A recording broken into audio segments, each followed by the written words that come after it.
Never try and do this when it's hot. Because we got live bussing there. This is the part that scares me. Drywall screws to hang up this panel without a permit. That's not gonna work.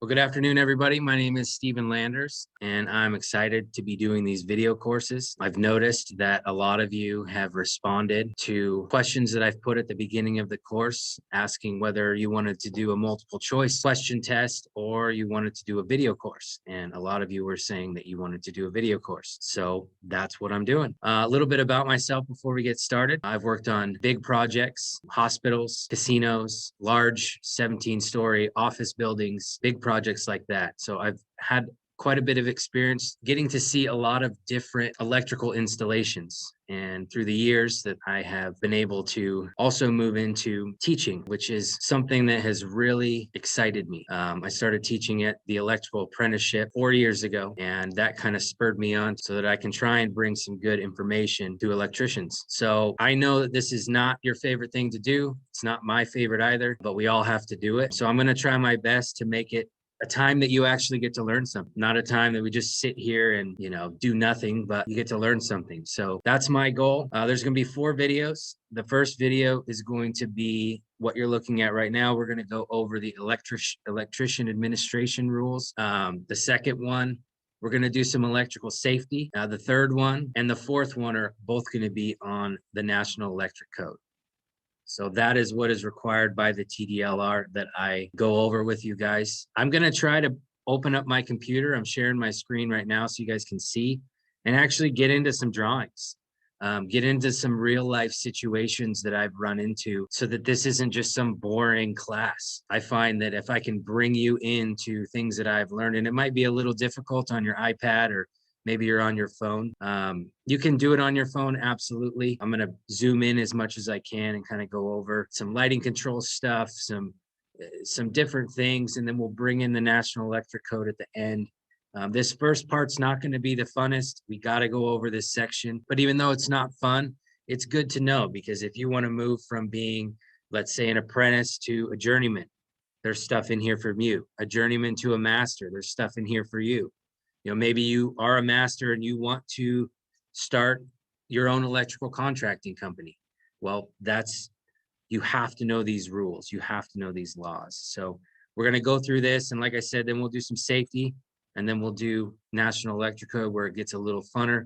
I'll open up, like I said, my computer screen to some drawings, and we'll go over some different things. So one thing I have to note, in my computer program, I can see how long you took to take this course. The TDLR does require you to spend the full amount of training time. So please make sure that you leave the videos running, that you try to watch them. I know some of you might not, but please just use this time to actually learn something. So yeah, let's get started right here. Electricians, you'll see this is the electrician administrative rules. This is going to go over the different administrative rules that the Texas Department of Licensing and Regulation has. We're going to go over here, as you see, the authority, who has the authority. We're going to go over different definitions that are pertained within this specific code here. We'll go over licensing requirements for applicants, examinations, general renewals, waivers of examination requirements, continuing education, documentation of required on-the-job training, licensing requirements for temporary apprentices, licensing requirements for emergency licenses, exemptions, insurance requirements, electrical contractors' responsibilities, electrical sign contractors' responsibilities, responsibilities of all persons performing electrical work, residential appliance installer contractor responsibilities, and so on. There's a lot of stuff we're going to cover. So let's go ahead and get started. Section 73.1 here, the authority. These rules are promulgated under the authority of Title 8 Occupations Code Chapter 1305 and Title 2 Occupations Code Chapter 1. One thing to note here is that the TDLR actually has committee meetings that you can watch. They host them on their website, and then they're also on YouTube. I've found that these videos, I've noticed that they listen to the community. There's people coming in and they talk about different things that have happened in their community in the state of Texas, and they allow people to talk to them. And you can watch these; those can be good resources, and those are who we're talking about. Those are the committee members who have the authority here, who make the laws, who make the rules in the state of Texas for electricians. Definitions. The following words and terms, when used in this chapter, have the following meanings, unless the context clearly indicates otherwise. Assumed name, a name used by a business as defined in the Business and Commerce Code. Business affiliation, the business organization to which a master licensee may assign his or her license. An employee, an individual who performs tasks assigned to him by his employer. The employee is subject to the deduction of Social Security and federal income taxes from his pay. An employee may be full-time, part-time, or seasonal. Employer, one who employs the services of employees, pays their wages, deducts their required Social Security and federal income taxes from the employee's pay, and directs and controls the employee's performance. I'm not going to go through every single one of these. I think we can just pull out some of the important ones here. Electrical contractor, a person or entity licensed as an electrical contractor that is in the business of performing electrical contracting as defined by Texas Occupations Code. Master electrician, an individual licensed as a master electrician who, on behalf of an electrical contractor, electrical sign contractor, or employing governmental entity, performs electrical work as defined by Texas Occupations Code. Journeyman electrician, an individual licensed as journeyman electrician who works under the general supervision of a master electrician on behalf of an electrical contractor or employing governmental entity while performing electrical work as defined by Texas Occupations Code. You can see it there. Then we have electrical apprentice, electrical sign contractor, master sign electrician, journeyman sign electrician, residential wireman, maintenance electrician, electrical maintenance work. I think this would be good to define: the replacement or repair of existing electrical appurtenances, apparatus, equipment, machinery, or controls used in connection with the use of electrical energy in, on, outside, or attached to a building, residence, structure, property, or premises. That's a long sentence. All replacements or repairs must be of the same rating and type as the existing installation. No improvements may be made that are necessary to comply with applicable codes under Texas Occupations Code Chapter 1305. Electrical maintenance work does not include the installation of any new electrical appurtenances, apparatus, equipment, machinery, or controls beyond the scope of any existing electrical installation. Electrical sign work, you guys know what this stuff is. Work involved in the manufacture or electrical equipment, electrical sign apprentice, on-the-job training, residential appliance installer. So if you ever need to know specifically what the TDLR is referring to when they define a term, this is where you go. The electrician administrative rules, and you can find all those here. They're going to use some of these terms in the lower sections here, and so I think that's why they're defining this. We do the same thing in the National Electric Code, in NFPA 70E, safety. It's the same thing. So the first section here that actually gets into the rules is 73.20, licensing requirements, applicant and experience requirements. An applicant for a license must submit the required fees with a completed application and the appropriate attachments. Applicants for master electrician, master sign electrician, journeyman electrician, journeyman sign electrician, residential wireman, journeyman lineman, maintenance electrician, and journeyman industrial electrician licenses must submit documentation proving the required amount of on-the-job training.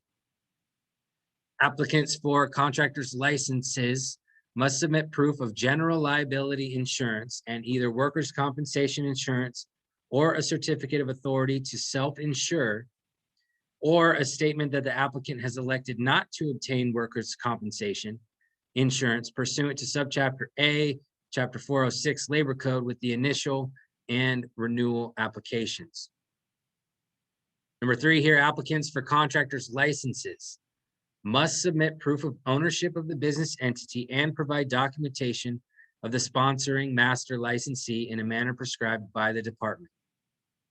Number 4, an applicant for a journeyman lineman license must submit documentation proving the required amount of training in an apprenticeship program or the required amount of experience as a journeyman lineman. An applicant must complete all requirements within 1 year of the date the application is filed. Each applicant must meet the applicable eligibility requirements as set forth in Texas Occupations Code 1305.153 through 1305.1618. The next section here, 73.21, licensing requirements having to do with examinations. The first section here, to obtain a license by examination issued under this chapter, an individual applicant must submit all completed application or a completed application, all necessary documentation, and appropriate fees to the Texas Department of Licensing and Regulation for review and determination of examination eligibility. Number 2, an individual applicant must achieve a passing score on an examination approved by the executive director of the TDLR. B, to obtain a license without examination, an applicant must have been licensed for the preceding year by a municipality or regional licensing authority that has terminated its licensing program and have applied for a state-issued license within 90 days of the date the program stopped issuing or renewing licenses. So for some reason, your region or municipality has terminated its licensing program, you're going to need to apply with another one. Section 73.22, licensing requirements general. A license issued under this chapter is valid for 1 year from the date of issuance and must be renewed annually. You all know that. That's why you're taking this course. A person shall not perform electrical work requiring a license under Title 8 Texas Occupations Code, Chapter 1305 with an expired license. C, falsifying information on an application, obtaining a license by fraud or false representation, or cheating on an examination is grounds for denial, suspension, or revocation of a license and or an administrative penalty.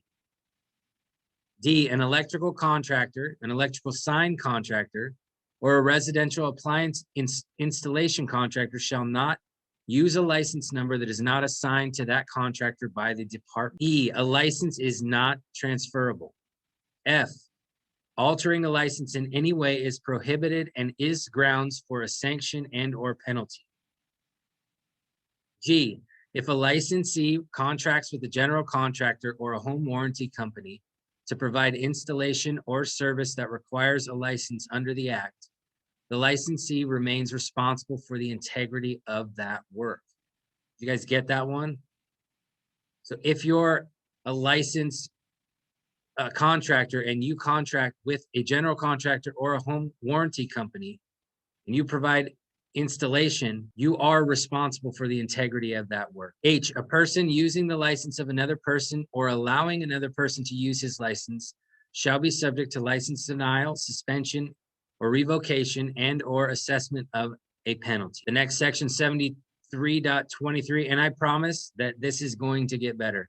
We have to get through this. We have to learn about these different codes. They want you to be reminded of this. So bear with me. We'll get into electrical safety and then we'll get into the fun stuff in the NEC at the end.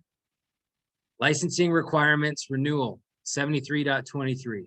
Non-receipt of a license renewal notice from the department does not exempt a person or entity from any requirements of this chapter. B, a complete request for renewal must be filed on the form approved by the department and includes all required fees by the expiration date to maintain continuous licensure.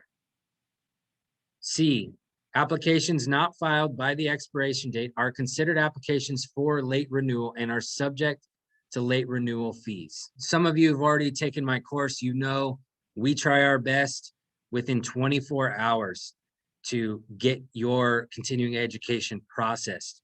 I know that some of you take the course right up until that date. Some of you have taken it right on that date. And I know that it's really important that you guys get it done so that you don't have to pay any late renewal fees. If I don't get the certificate of completion done and emailed to you within 24 hours, I will go in and go to the TDLR's website where I input that you have completed your course, and I will do that within 24 hours every time. So I think I've had one of you guys that I messed up on, and I think you paid first and then you finished your course like a month later. And it's best if you do them both at the same time. Take your course and then pay, because it can get mixed up in my email inbox. But for the most part, everything's been pretty seamless. So I just want you guys to know that I work hard at what I do. I do work a full-time job, but I'm trying to provide some really good continuing education for you guys. So just know that. And if for some reason it does fall through the cracks, you can always email me. You can find my email. There's a contact page there. Shoot me an email real quick and I'll get you guys handled. Where were we? We'll just do C again. Applications not filed by the expiration date are considered applications for late renewal and are subject to late renewal fees. D, licenses issued from a late renewal application will have an unlicensed period from the expiration date of the previous license to the issuance date of the renewed license. Electrical work that requires a license issued under this chapter shall not perform during the unlicensed period. Section 73.24, licensing requirements, waiver of examination requirements. An applicant who is licensed in another state that has entered into a reciprocity agreement with Texas regarding licensure of electricians, sign electricians, journeyman linemen, journeyman industrial electricians, or residential appliance installers may obtain an equivalent license in Texas without passing the examination, provided that all other licensure requirements are met as defined by the Texas Occupations Code. So this here, if you're coming from another state, I know there's a few of you who do have out-of-state licenses. You know that there's only certain states that are reciprocal with Texas, meaning California is not reciprocal with Texas. So the license that someone has, say in California, New York, they are not reciprocal.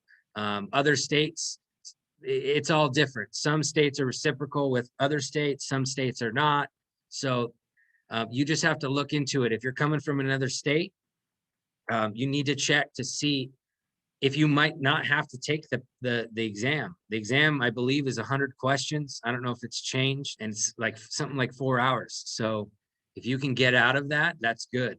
But you have to make sure you follow the TDLR's requirements there and fill out the proper application, show them the proper documentation from whatever state you're in. Next section here, B, the examination requirement is waived if, based upon acceptable proof, the executive director determines that the provisions of 73.21B are met. C, acceptable proof of an applicant's qualifications must be presented on a form prescribed by the department that, number one, certifies completion of the required hours of on-the-job training under the supervision of a master electrician or master sign electrician as appropriate, or number two, is completed by the municipality or region in which the applicant was licensed for at least 1 year. Next section, what we're doing right now, 73.25, continuing education.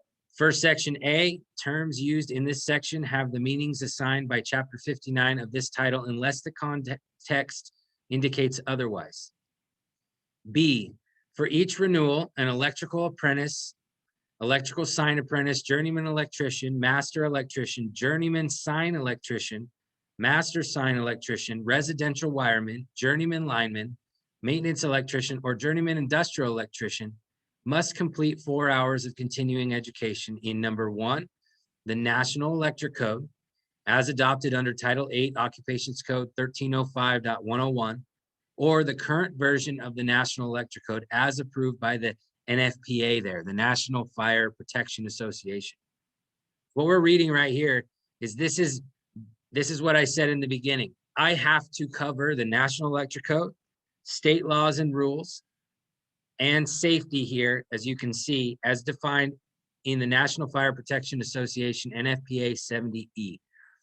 I'm going to show you guys when we get into those sections, for $10 a month, I think they just changed it because a year ago, the NFPA, you could access the code online, which meant that you could access the code anywhere. But I believe that you still had to purchase the entire code book. Well, I just noticed last night that they changed it. It's $10 a month, and you actually get access to all of the NFPA's books. So you get the National Electric Code, NFPA 70, you get NFPA 70E, as well as a whole barrage of other books that they have. And it's all available online. You just go to their website. Anytime you need to look up a code, anytime you need to look up anything. So go there. It's nfpa.org, I believe, and look for, I forget what they call it. It's NFPA link, I think is what it's called. $10 a month. And you have access to all of that stuff. It's way cheaper than trying to purchase all of those books separately. So we're going to use that in those sections when we get to the next videos, kind of as a guide. We'll go through it. We're going to break down the NFPA 70E. We'll break down NFPA 70, the code book. We're going to go through Article 90, figure out what the code, I mean, as I was writing this course, I even learned stuff out of it. You're constantly going to be learning. You're never going to get to a point where you say, I understand the code completely. So it's going to be good. All right, C, in lieu of taking, this is good. This is really good for some of you guys. Not so good for my business, but good for you guys, and I want you to know it. In lieu of taking 4 hours of continuing education as required in 73.25B, an electrical apprentice or electrical sign apprentice may enroll in a department registered apprenticeship training program. I don't really care that it's not good for my business. What I care about is that you guys get into an approved apprenticeship program somewhere. I've heard that some are better than others.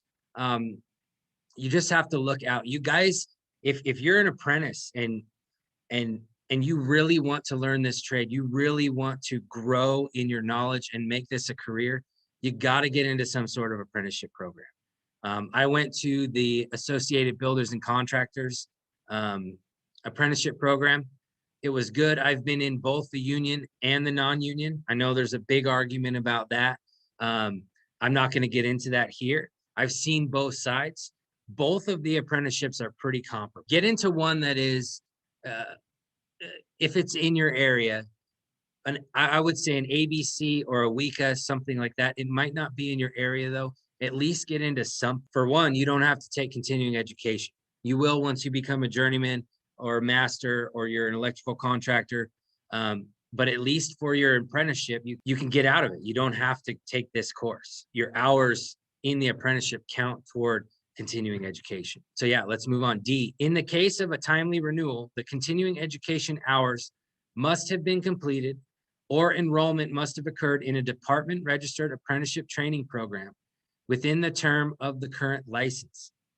For a late renewal, the continuing education hours must have been completed or enrollment must have occurred in a department registered apprenticeship training program within 1 year prior to the date of renewal. Section E here, a licensee may not receive continuing education credit for attending the same course more than once. Now, I want to be clear on this. Don't think that you guys can't come back and take my course again. Every single year, I have to resubmit documentation to the TDLR, and within that resubmission, it becomes a new course because I have to update the videos, I have to update the content. TDLR changes things in the electrician administrative rules. Every 3 years, they come out with a new code book. I believe it's also 3 years for the NFPA 70E. So there's always something changing. So you guys can come back to my course every year. So don't think, or someone else's. If you prefer someone else's course, you're able to learn better over there. 100%. Take that course. And as long as they made updates to it, they made changes. It's a brand new course number that I get from the TDLR every year. So you guys feel free. You can come back. Don't Don't let that one scare you away saying, oh, well, I already took, so I can't do it. Just know that I create new courses every year. Sometimes they're not completely different, but they have updates in them. Every 3 years, when we get to the NEC portion, there's going to be changes, like major changes.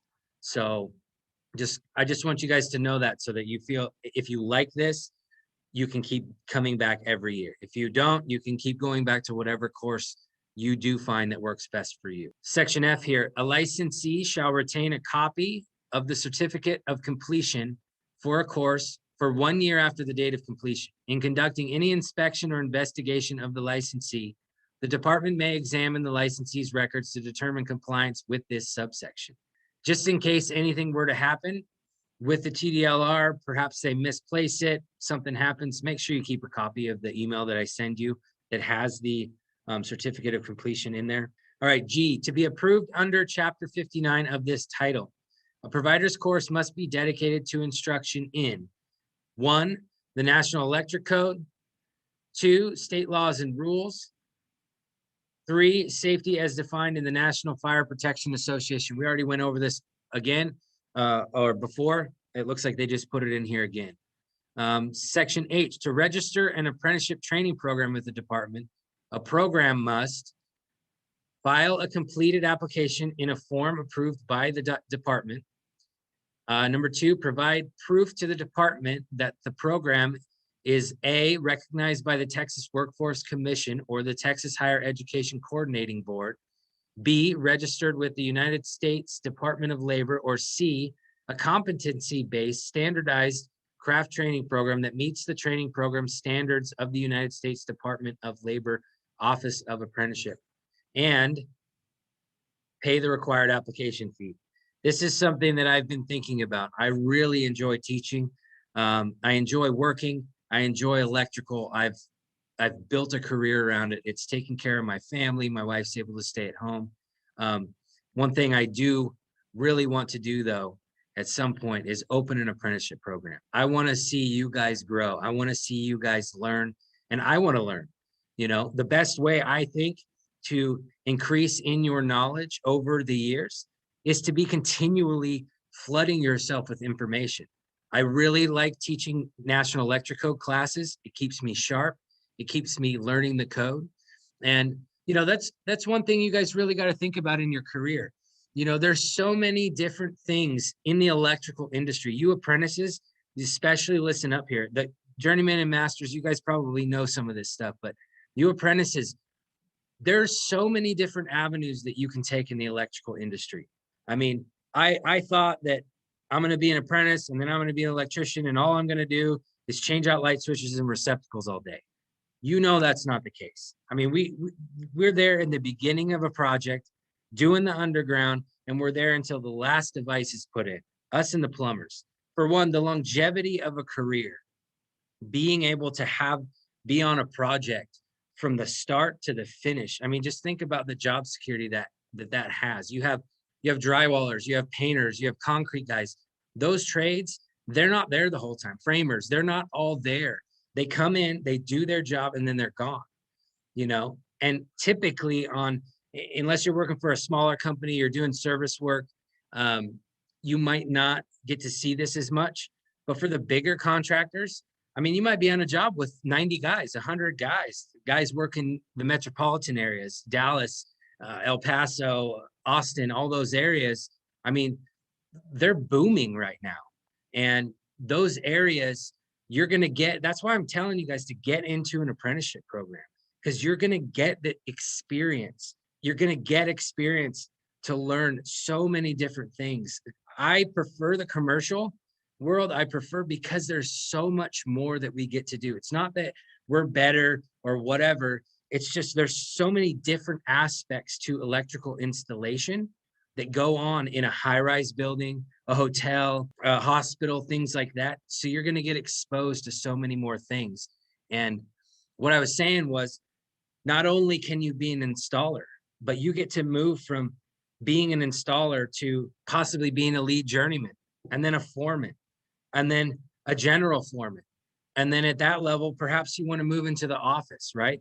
Perhaps you've learned the install side, you've ran a job, you've you know ordering material, you know handling all of the day in and day out things that go with the people skills that you have to have. You get to learn all those things.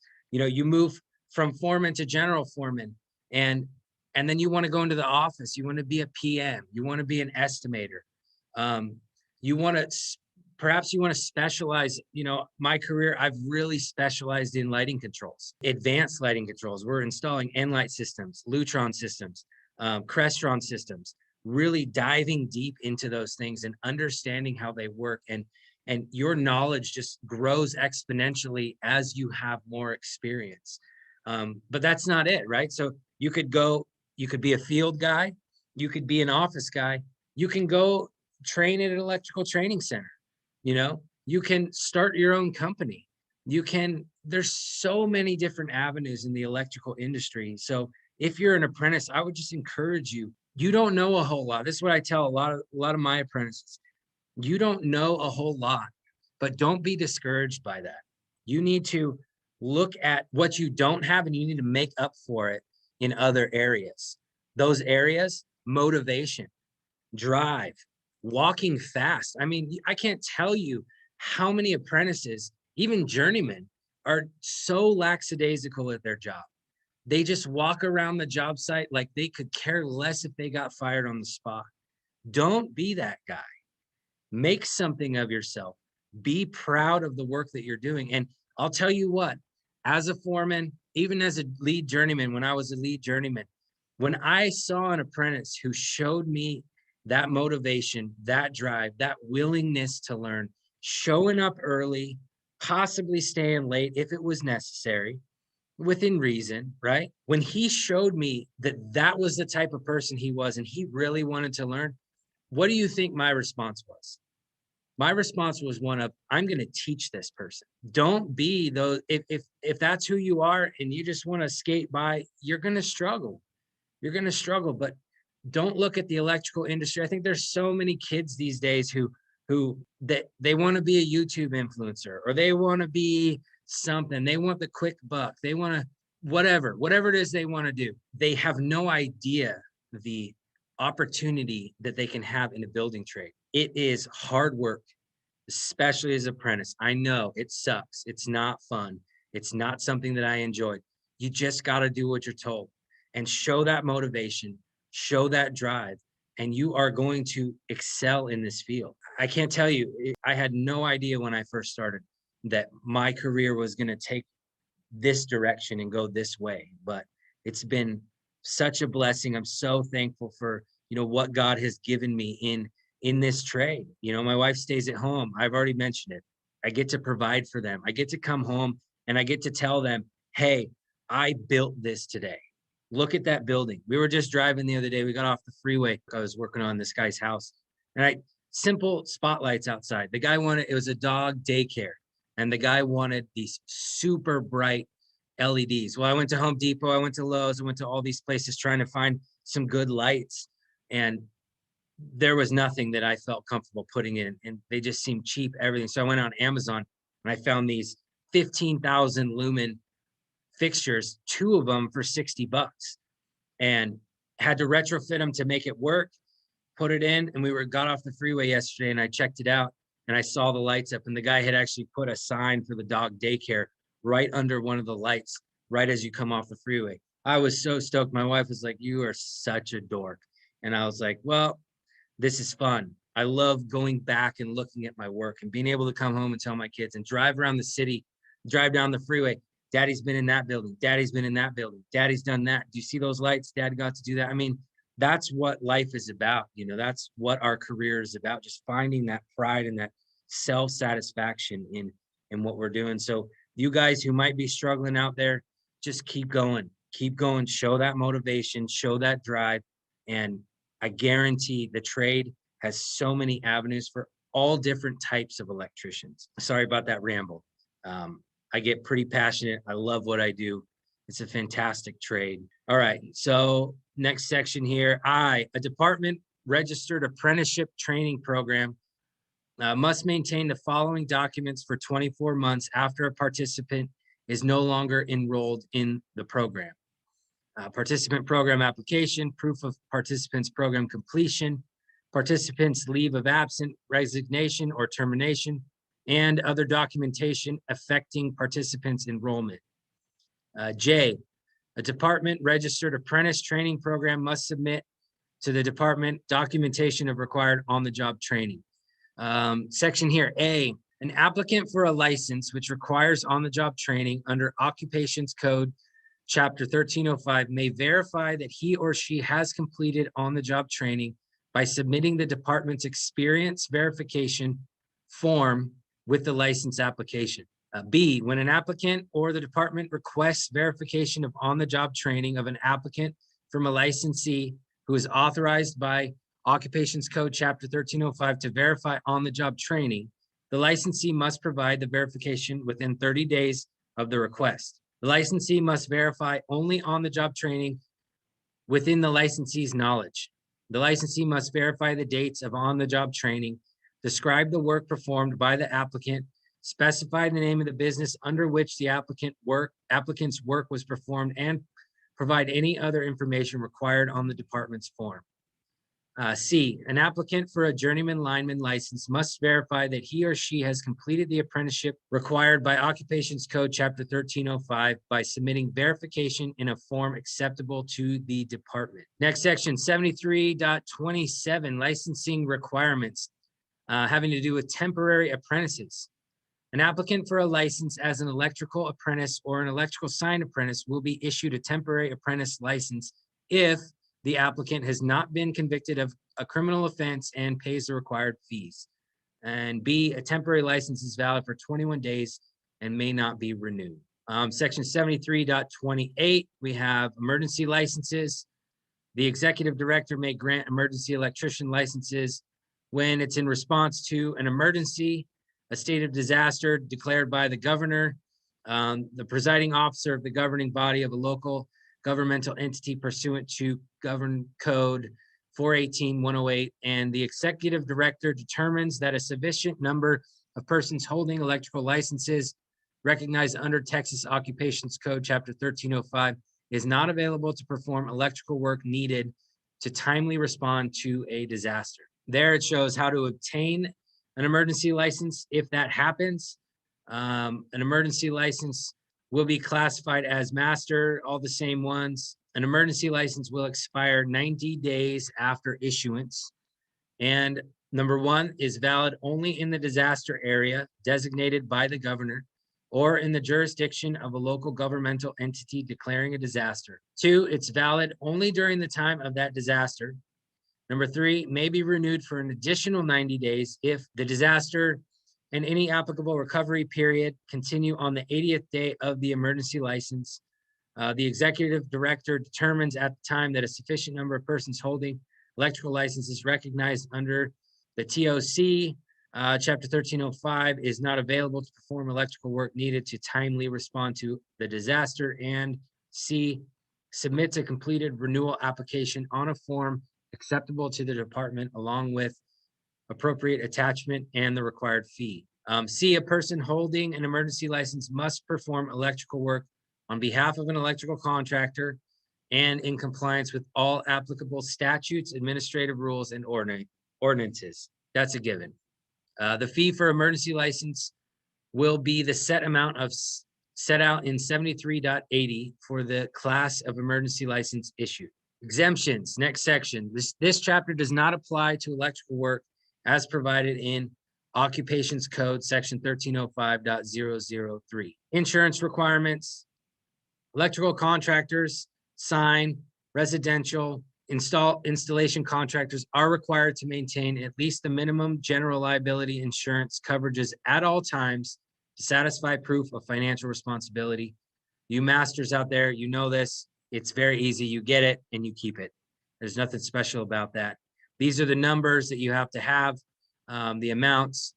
B, a licensed applicant or licensee shall file with the department a completed certificate of insurance or other evidence satisfactory to the department when applying for initial and renewal licenses and upon request of the department. C, proof of the required general liability and workers' compensation insurance can be submitted on an industry standard certificate of insurance form with a 30-day cancellation notice. Workers' compensation coverage may be established by a certificate of authority to self-insure, or an applicant may state that it has elected not to obtain workers' compensation coverage. We're going to skip to the next section. Electrical contractor's responsibilities. An electrical contractor shall notify the department when a new master electrician of record is assigned to the contractor, and notify the department within 30 business days from the date that the master electrician's employment with the contractor ended.